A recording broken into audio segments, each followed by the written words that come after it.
Okay, everybody, it is time for our panel discussion, and I need to figure out where everybody just went.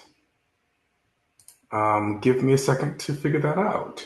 Oh, I've got to re-invite everybody to the stage. Give me 1 second, y'all. Sorry about that.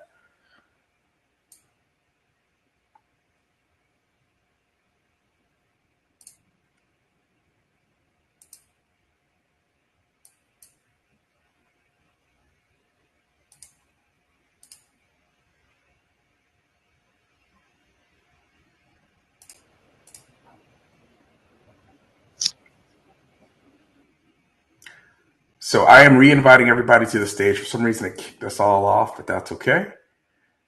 The mic is on, and let me find Miss Nikita.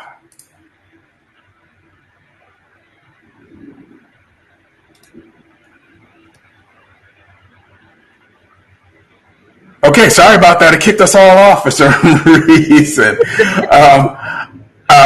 This panel discussion about the Black design aesthetic started in Facebook over African American design vernacular. I think Deshawnee Wilson posted that. So I thought it'd be really good to have a conversation about it. And I thought Nikita, who is like one of my favorite people in the entire world, would be really good for moderating this. She's been with the AAGD Corps. We really connected at the Hugh Summit a while back, and she's been a tremendous asset to our community and our lives ever since. So I'm going to turn it over to Nikita and let her introduce the panelists, or they will introduce themselves, and we'll get started. Thank you, Terrence. I'm so happy to be here and excited about having this conversation. Today we have with us Leslie Ann Noel, Marshall Shorts, and Craig Grimm. And we're going to go around and let you guys introduce yourselves, and then we're going to jump right in. How about that? Leslie, you want to go first? Sure. So my name is Leslie Ann Noel. You can call me Leslie Ann. And I'm an assistant professor at North Carolina State University. So I'm in Raleigh, North Carolina. And I'll just start with that. Okay. Marshall? Hey, everybody. Can y'all hear me? Mm-hmm. I'm sorry. All right, cool. What's up, y'all? I am Marshall Shorts. I am first and foremost a father, a son, a husband. But by day, I design and do brand strategy, brand identity for my own company called Artfluential. And I also co-founded a conference that centers Black creatives and those who want to see us win called Creative Control Fest. Almost 10 years ago now. We kind of took a break with COVID, but we'll be back, and I could maybe talk a little bit more about that later. But honored to be here. Thank you, Terrence, and for having me. And Nikita, I'm a fan. I'm a fan of everybody here, so I'm really excited to listen and learn, especially from Craig. I've been following Craig for forever. So, yeah. Awesome. Thank you. Craig, you want to go? Hey, thank you. I'm Craig Grimm, creative director and founder of Culture Advertising Design. Apparently, I'm the blind leading the incredibly gifted, if that's a thing. And I'm just a guy who really loves design, advertising, marketing. I just adore this stuff. Eat, drink it every night and day. Wonderful, wonderful. Well, thank you all for being here. And I know that, between the three of you have vast experiences and backgrounds and things that you've put your hands into. So I can't wait to hear what your perspectives are on this conversation about the Black aesthetic. So my first question is, what do you love about being Black and creative? Because it is a very specific crossover of things. And I feel like you have to love it. Otherwise, you wouldn't be so immersed in it. So what do you love about being Black and creative? Wow. I think I'm going to jump in. Okay. To me, they're synonymous. Black and creativity. Wherein lies the difference? It is what we've had to do to survive. We were brought here to labor for nothing and given nothing. And every step of the way, we've proven to be just formidable, just in our creativity, our thinking, our thoughts. the ways that we have survived, the reason, this beautiful thing that you guys just did, that, is it 8 minutes, 9 minutes? This thing just is another display of what we can do and how powerful we are. So to love being Black is to love being creative. And I don't care what station you're at and what, there's something you're doing that is doing the thing. I almost used the cuss word, but I stopped myself. we all family here. It'll probably be all right. Okay. We'll get it started. Anybody else want to chime in on that one? I'll jump in. I don't know. So I think that so I love everything about our culture. Like I've lived in a lot of different houses, and each house, like you could see behind me, there's some people in, well, maybe you can't see, but I love African art, African culture, and I love seeing the traces of that heritage in different places. So I'm from Trinidad and Tobago in the Caribbean. I've lived in South America, now North America, spent a lot of time in East Africa, and it's interesting to see, like even the similarities and the differences in across the diaspora. One thing that I really love is, I think, no one has let me down yet. I think that we work in a very people-centered, relational way. And so there's something about the culture and the way that we interact with each other that I love and appreciate. And just want to be in Black spaces because of that, right? Because of how we treat each other. Yes.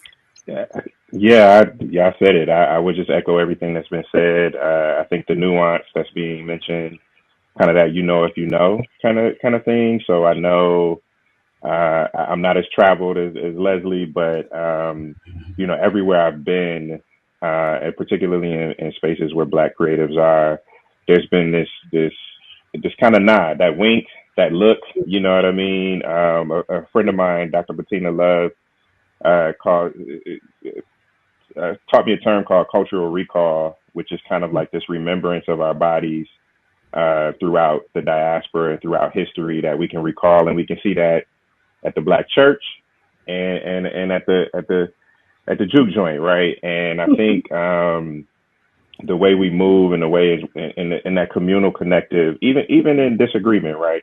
There's something there that I think is very beautiful, and like you said, we had to be creative here, particularly in the West, right? I co-founded a nonprofit called Maroon Arts Group, named after Maroons, and I think about having to create society, in a land that's foreign to you, right? That you have to be creative, right? And so I agree with Craig that it's synonymous when you talk about the construct of Blackness, particularly in this context. So I love collectively what all of you said, because it really speaks to the fact that there's so many different aspects of what it means to not only be Black and creative, but like where our aesthetic comes from, what we're inspired by, what we're motivated by, how we work together. Like all of those things are very specific to the work that we create. And I think, when you think about what that looks like, and what that sounds like, and like how it manifests itself in the things that we do, like that kind of is the foundation of what we call the Black aesthetic, right? So like, in your opinion, do you think that we have one? Do you think that there is one Black aesthetic, or do you feel like there's, a variety of different ones? Like, what does that picture look like for you guys? That's a controversial question. You just went right into it, huh? Right. I mean, that's what I'm here for. If there's Black people, I think there's a Black aesthetic. You know what I mean? Whether we decided on that or not, right? I think when I saw that question earlier, I was reminded of an experience I had my freshman year of college, where I had a three-dimensional design class that was trying to learn design theory through, dominant, subdominant, sort of subordinate placement of three-dimensional objects, right? And there was a time where he kept myself and the only two other Black males in the class after class One, to tell us to talk to the black girl who had gotten tutored by the white girl in the class, who was now getting the design problem right, but also to not use so much of our culture in our work, right? Which is to say, like, not use your culture to figure out this design problem, which now I have the language for, but I don't have the language. I didn't have the language then, but I knew something was different, right? And essentially what you were saying is that the way in which you all are looking at this, right, based on your own cultural experiences, is not right, right? It is. And my homeboy was from D.C., Virginia. He used to airbrush, or he threw a little airbrush line under the concave shape. And so that, to me, we were othered in that moment. And so, to me, whether I was creating a black aesthetic or not intentionally, there was one that was created for me. But what I like to say is that black folks have kind of taken that, and particularly as it relates to like graphic design or visual design, and made something of it, right? We know the rules and then we break them. And so I think in that regard, and design is inherently problem solving. And so I think if we're looking at it beyond like just a visual expression of design and thinking and looking at the thinking behind design, then that aesthetic shows up in how we approach the craft, or how we approach solving a design problem. And so I've used that instinct, all throughout my life. And now that I have language, I'm tapping into it more, right? Because I can see things that, my white counterparts may not see. And I don't know if you call that an aesthetic or if you just call that, culture, but that's kind of how I'm defining it in this moment. I like what you said, Marshall, about, you just said something about seeing things that your white counterparts did not see. And I think that that's a nice way of thinking about it, that, maybe if you bring in your culture, and I mean, like, if you are black, if you're Asian, if you, whatever your culture is, if you bring that in, maybe it gives you this other way of seeing that I really wish a lot of people would be a lot more comfortable in talking about. And I think that in design, a lot of us are kind of told that the way we see or the way we express ourselves is not design, right? And so I think that we learn these rules that might not be ours, and that, like in some of the design work that I do now, or even sometimes the way I dress and whatnot, I'm actually like consciously trying to break what people are expecting me to show up in. So I'll wear these colors that clash in coats, and because actually I really want to break the aesthetic that you might be expecting from me, right? Or break the idea that good design is clean or whatever. I think that we have to kind of get rid of some of those rules. I nearly got kicked off of a project that I was on the other day, though, because now, okay, let's talk about what you're saying about the black aesthetic. There was something that I was on where I really wanted the artwork to be much more black. And when it came back and it wasn't, I was like, what? I want more.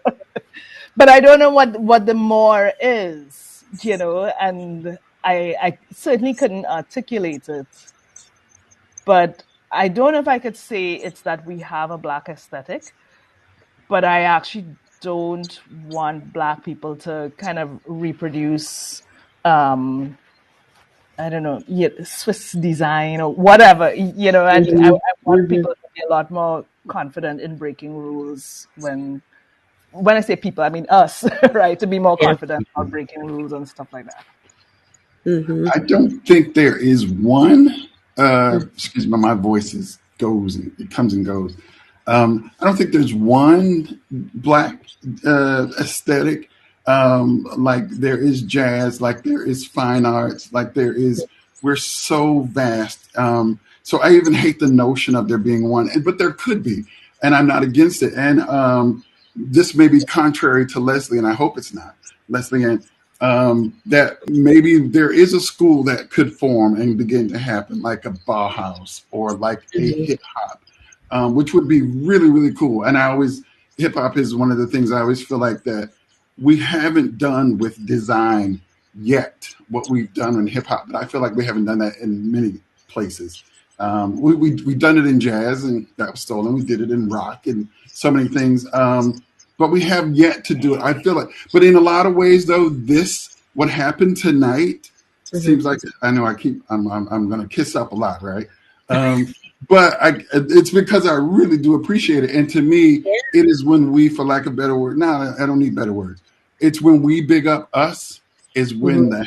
that's when we start doing what hip hop did and creating a whole new culture. Mhm. KRS-One talks about it was in the early days of hip hop when somebody would say, "Hey, you're my boy, but you're dope, and I'm gonna go tell other people you're dope." And if you Mhm. could, same for me if you feel it, to be true. And he felt like that was the real impetus of hip hop. So I don't feel like there is one. I do feel like there are many. The AAGD group we get to see a lot of that. So I feel like it's a lot of way to go, but it would be beautiful to see some sort of school of Black design aesthetic crop up. And there may be instances of it already. Yeah. They're Come on to throwing around Saturday. Black House as a name in the chat. I'm on board with I like that. I like that that a lot. one. Me too. Me too. And I think one of the things that out of the things that all three of you said, I think that you're right on target in terms of like there's so many different. All of Black people don't have the same experiences. All Black people don't have the same.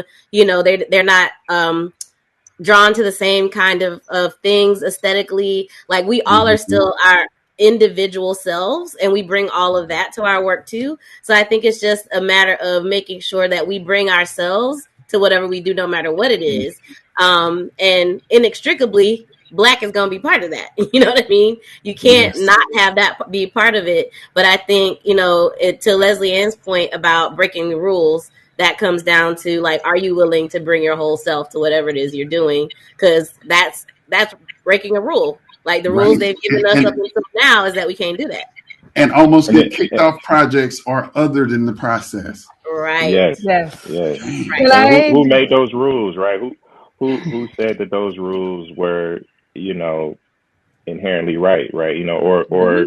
or white. You know what I mean? So I think, Yeah. so I'm you know, gonna even questioning the notion of rules, right? Right. and Right. I'm gonna refer to an essay from in here. Of course, I have to plug this book, right? The Of Black course you Experience in do. Design, right? But so the essay that I've been talking about. Oh wow, that's cool, Marsha. Mine's downstairs next to the bed.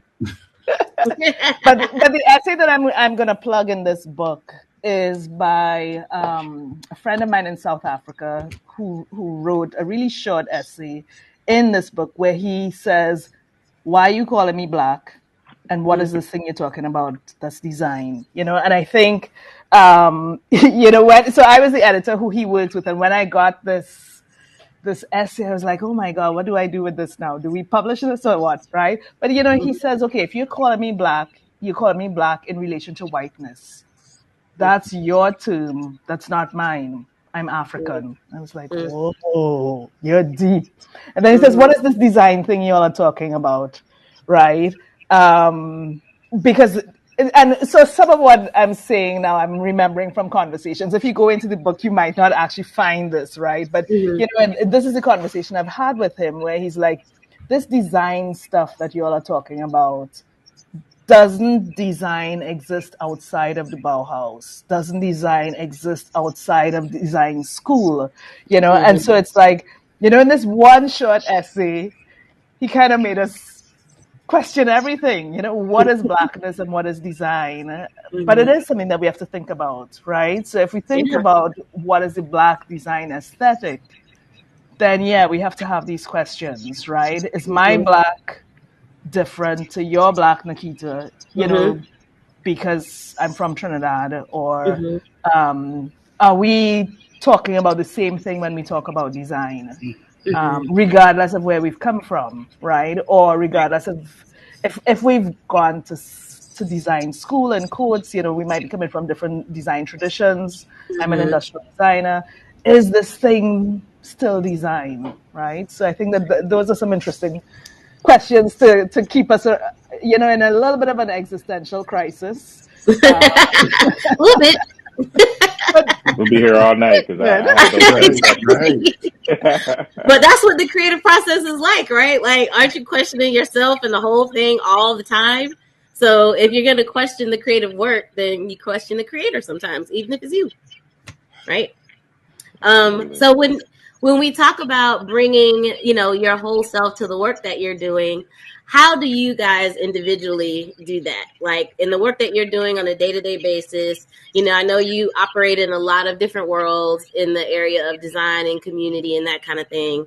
How do you bring, what your Black aesthetic is into the things that you're doing? Wow. I don't know if I do a very good job of it because I am such a commercial artist. That, I was a fine artist until high school and maybe a little after. And I started discovering graphic design, and it was always designed for purpose. And up until then, the art that I did just for me, I even at the time it was just enjoyment, and then when the worlds began to collide, it felt like it wasn't valid anymore. That I should not express for me, that I should create to sell. So maybe I'm the ultimate sellout in that sense. So my design is always based on, give me the brief. I literally have a creative brief here on my desk right now for a very fancy running company, by the way, who shall go nameless. But in doing so, I'm sitting here and they kept looking to me at a point in a meeting for a bunch of ideas. And I was like, I'm not giving you ideas until I get strategy, until I get, show me their design assets, where we got to go, where we got to be. And I formulate from there. And then I will take the heart of what the consumer needs. I told you, very commercial AF. And try to figure out. And I think the little bit of myself that I bring, I always try to bring some funk. And it kind of hits you in the face with something.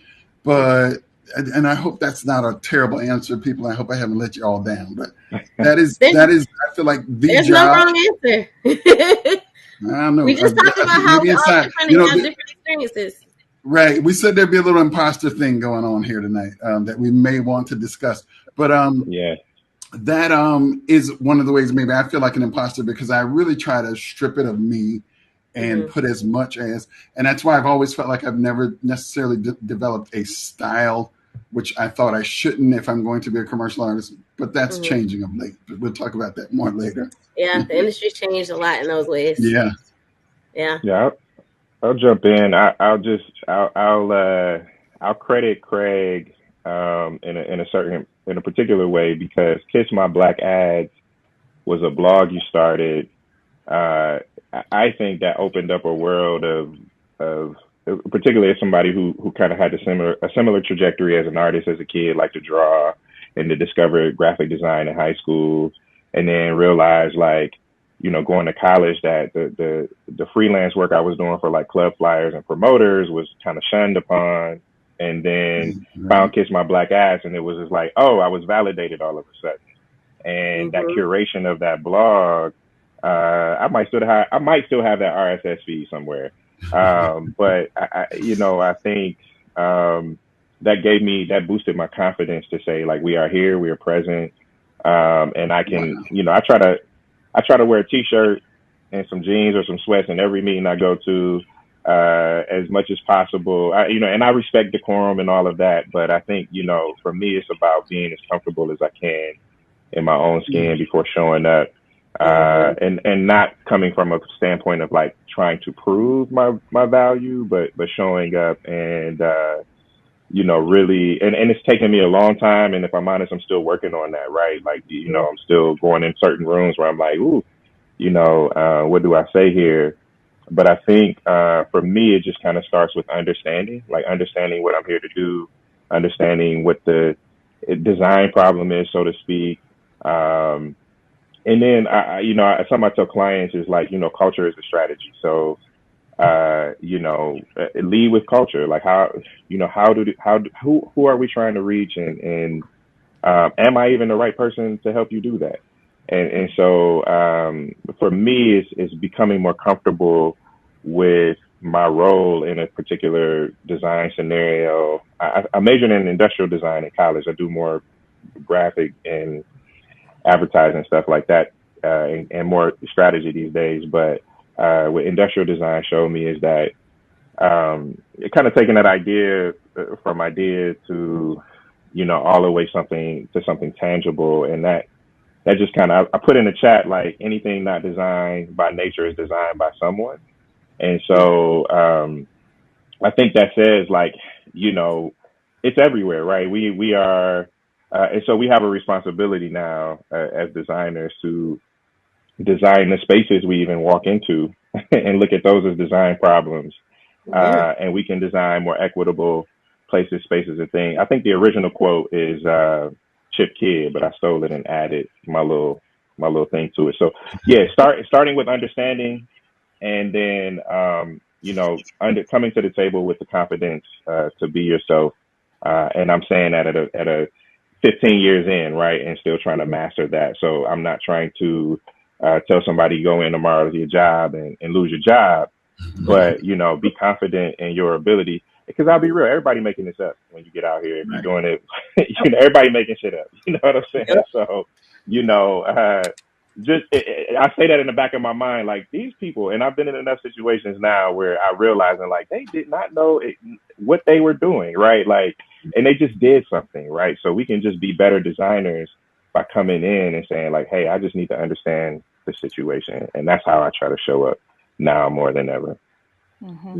Marshall, you wouldn't believe I told one of my students that same thing this evening. I said, we're all making this up, right? Because he's I'm in research, and my student is doing all of this reading. We are just past spring break, and he hasn't written one line on the page yet, right? He's doing fantastic reading. And he's like, but I don't know what to write. And I said, you need to just write something, because we're all making this up, right? And, it is something for us to keep in mind as we move through life, right? And so, like, to respond to your question, I think very early on in my design career, I was trying to fit in. So trying to, I do all of this research to see, well, okay, what's the trend right now? And this was like really, really hard for me. Being in Trinidad, it meant that I was trying to look up and follow what are the trends in New York and London and in all these places, and can I do work that looks like that? And finally, I've reached a space where I don't really care. I'm showing up. Maybe like what you're saying, Marshall, where I'll try to understand. Now, I don't really do graphic design. I do a tiny bit of graphic design work for myself, but a lot of the work that I do is more like it's either research or community building, or, it's other kind of work. But I'm going to show up as, I say this all the time and people laugh every time I say it, but I show up as a blackest version of myself, so that kind of people know, okay, this is the person that I'm dealing with, and like when I was, I worked at Tulane University for 2 years, and I wore, I wear African clothing all the time, and, I just show up as this person, and people have to just but they just know that that's, this is someone on the team, this person who wears African clothing and doesn't have an American accent and all that. So I just, show up as that person. And I ask other people to show up as themselves as well, and not try to hide, all of their other identities. Because we need this in the design teams, we need the person who is gay to not feel that they have to hide that, or the person who, I was in a conversation once where a friend of mine who was both Indian and gay kind of said something to make himself completely invisible. And I was so angry with him because, he kind of made everybody else invisible at the same time. He was saying, well, Mm-hmm. we are all American and we're all trying to fit in or something like that. I'm like, no, we're not. And it was me, him, a Mexican guy. And I'm like, none of us need to fit in. We just need to be who we are. And, so these are the conversations I have with people, just Mm-hmm. come as you are and be that sometimes exaggerated version of yourself, to really make sure that your voices are heard. And that's so important because when you think about the fact that that person made themselves invisible and you were saying that that made everyone else invisible, on the flip side of that, when you show up as yourself, then that gives everybody else in your space permission to also be themselves, right? Like, Yeah. imagine how we feel in this space where Mhm. we're all black, it feels like family. Sometimes we show up a little differently here than we might somewhere else. What would it look like if you showed up exactly like this everywhere, right? What would that look like? How would people know you? Like, would they actually know you? Because I feel like so often, we put so much of our heart and our souls into the work that we do. And sometimes people still don't connect our work with us. And that's because we don't necessarily always show up in the room the same way that our work does, and vice versa. You know what I mean? So having that sort of continuity, and it just means authenticity more than anything else. Like, I joke around and say that I've somehow engineered all the spaces that I'm in to be ones that I don't have to be anything other than myself. Which Mm. means that if I walk into a space where I feel like I might have to be something else, I'm probably gonna fail. Yeah. I'm probably gonna fail because I'm like, I don't know how to be nothing else anymore. So, ta-da! That's Yeah, extreme. and to be It's so honest, brave and bold. Yeah, yeah, but and I it could, mean, but it's also the creation of that, right? Like, I don't think I would have had that continuity of spaces that felt like I could do that if I hadn't created a lot of them. Mm. You yeah, know, Mm. and I think yeah, that Nikita, I just even speaks to what we're doing here. This was created for us by us, so that this absolutely. space would exist. We had to create it. I'm sorry, Marshall. I think I cut you off. No, no, you good. I'm over here like, amen. No, I was just gonna offer that often authenticity is for us.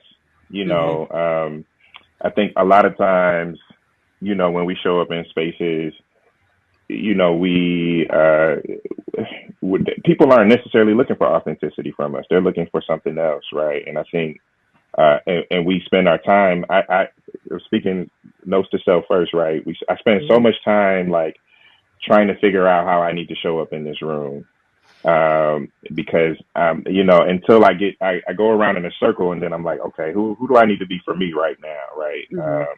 And so That's because good. they just need me to show up and be professional sometimes, right? Mm-hmm. They need me to show up and be they don't necessarily care if I'm having a bad day, or in those spaces I try to avoid as much as possible, but as much as you do, they are not always avoidable. And so, Mm. by being authentic with yourself first, like, hey, I'm not having a good day, and you sitting with that, it allows that to pass through, or feel it to heal it, or whatever you need to do, so that you can show up and be who you need to be in that specific room, particularly when we talk about design and those spaces that we find ourselves in. So, yeah, thank you Mm-hmm. for that. Wow. Wow. Yeah, I think, absolutely. not to harp on this, but I think the blog that I created 100 years ago was an effort for me to be freer, because it Mm, initially was, I'm just going to put things over here that I like. I'm going to talk a yeah. little trash. I'm going to say silly, shit. Um, and to be very honest with you, when I stopped, it was bleeding so into the career, and there were people telling me there were things I could not do because of what I had said, things that I should not do. This is funny because I was even working at a black agency, and I was hired in part because I did that, and I was also tamped down. Mm. I'm trying to think of a safe way to say what I want to say, but there's safe. Mm-hmm. Safe. Um, Mm-hmm. there was a white guy very high in this black organization who told me that I just should not be doing what I'm doing, and it was going to destroy my career. My first thought was, forget you. That's the nice words. And I think even as he walked off, I thought you were saying another F word, but right, right. Right. And he even said to me, he said, this is I'm going off course here a little bit, but he even said to me, he said, you know why Black people aren't good in advertising? I was like, this is about to be way interesting. It's about to be I'm really, about to cuss now. but Me That was too. I smiled and like, bring it on. Please say this. Well, it's because you guys didn't get to be in advertising until like the late 60s and really in the 70s. And so y'all just haven't been doing it long enough. And I'm like, And I wonder whose fault that is. but it's a freaking lie, right? We're That tamped too. down and beat up on it. And I literally said to myself, because I couldn't say it to him, I just let him walk off. I thought to myself, do you know who you're talking to? I was like, I am Mr. Kiss My Black Ass. That's what in my mind. I was like, you cannot say that shit to me. Anyways, I think I lost my whole point. But anyways, I did lose my point. but we loved it anyway. No, it was I good. It created was a good it to story. be expressive, but I Yeah. found that it was bleeding into my career and things that people were starting to say I couldn't go, and I was like, what the skip? So long story short, I actually quit. I stopped doing it because I felt like I had to feed my family, and this was getting in the way, which is so silly. That's like the stupidest thing ever. I may start it again or Start it something. again. Something. We'll be Yeah. waiting. Start it again. Because like I understand, I suppose your fear at the time, because that's a real fear. But actually, it's also the thing that might make you super successful, right? I mean, you're probably already super successful, No, but less you know, than. like, Take that. no, if I think about like my own success, my I became successful, we could say, when I started showing up as me and kind of Whoa. not caring about whiteness, or not caring about wanting to offend white people, or so it's like when I showed up as that person, I just became more and more and more and more successful. Wow. And so it does mean that people won't call me for certain things, but Do you want to be called for definitely, that thing? exactly, Right. that's a thing. Right. The things I Right. want to be called for, they are definitely calling me for, right? Yeah. So just show up as you, because you are already senior in the industry. So you're kind of at a point where you could I'm assuming you're senior, right? I'm old. No, I'm not saying that. But I mean, you're at a point where you should be doing the work that you want to do, and people should be paying you a lot for it. So just establish yourself and say, well, this is You're me. Kiss my black ass. Yeah. thank I you, it was Leslie. wholeheartedly an agree with archive. Taking the Yeah. heart. Taking the heart. Yeah. It makes a big difference. And I do think the climate has changed a bit in terms of like the industry, like wanting different voices, in a lot of ways. And those different voices are the ones that often were the ones that were tamped down. So, now there's, and I think also they understand that there are so many opportunities for people to build their own platforms. They don't need anybody's permission to say what it is they want to say anymore. You can build your own thing and just ride out with it. You know what I Right. mean? So I feel like, The kids that are feeling it. that's changed the dynamic a lot. Yeah. And there are people like all over the diaspora hungry for this stuff, right? Absolutely. I'm still traveling virtually. This morning I was in Rio. So, Nice. I mean, you could just, you don't have to be playing to white audiences then, right? Because, Yeah. there's a Well, big world out there. if we're counting virtual travel, I was in Kenya last week and talking to a Nice. designer, and I told him that thing. He was asking about trying to position himself with other agencies. I'm like, well, it looks like other agencies. You know what I mean? Like, what is your story that you're infusing into this work? And I think you said something, Leslie, that struck a chord with me. Is like, the more I started aligning or trying to align my values with the work, the more success I've had, right? Yeah, And that tension creates opportunity. So yeah. absolutely. So, what do you see for the future of Black design and Black designers? Wow. I'm gonna jump right in and say, well, Please. okay, Marshall was in Kenya last week. I was in Rio this morning. Mm-hmm.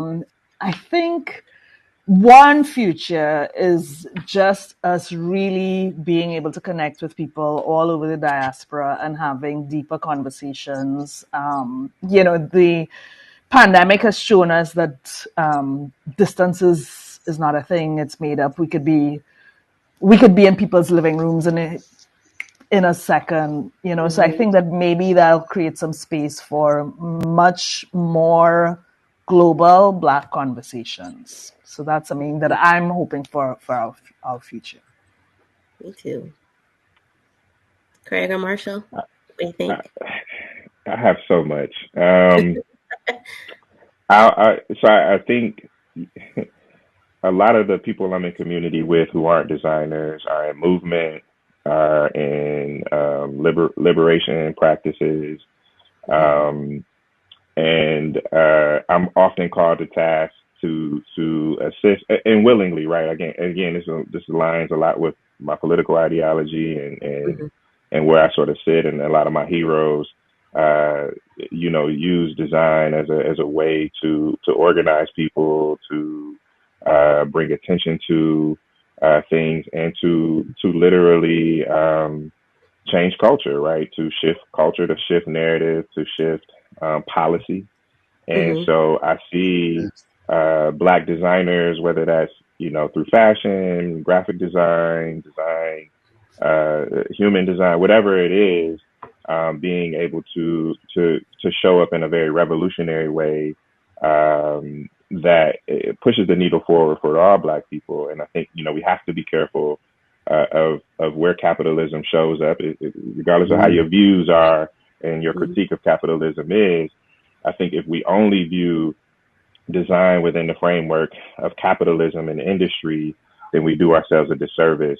So I would hope to have deeper conversations about the role of design and the role of Black designers, be that visual or any other kind of designer, and how we can use the tools the design offers us to create more equitable spaces and create a project we've never seen. The American project is not our project per se, right? And so I think Right. we get to create and design the world we want to see, and we can be in practice of that, and the tools are more available for us to do that than ever. And so I'll stop there and let Wow. Craig, do what he do. I wanted to go before him because I know Ah, I he love got way more I insight. don't know. You and Leslie, y'all are knocking it out of the park. that. I mean, Let's giants. I'm listening to, and the one thing I think about Black design in the future, I'll tell everybody a secret, but most of us know this, even if we don't think we know it. We don't know what the hell the metaverse is, but whatever it becomes, and they don't know what it is. And I love that Leslie and Marshall said earlier, we're making this up. Mm-hmm. Whatever the metaverse is, as you guys know, every social platform that has come out of late has been built on the back of Black culture. Yep. Know this, Black people, Black designers in the room. Whatever it will be what we create, what we want it to be. It'll come out of our creativity. When you go to TikTok, Black people are Yep. killing it. And but who's making all the money? Um, Mm-hmm. Neither here nor there. There was what was the other one that would where you just get on there and talk and everybody had an LLC. What was that one? It kind Clubhouse. of died off. Um, Clubhouse. Long story short, Black people made that. We brought the culture to it, and that's what we do.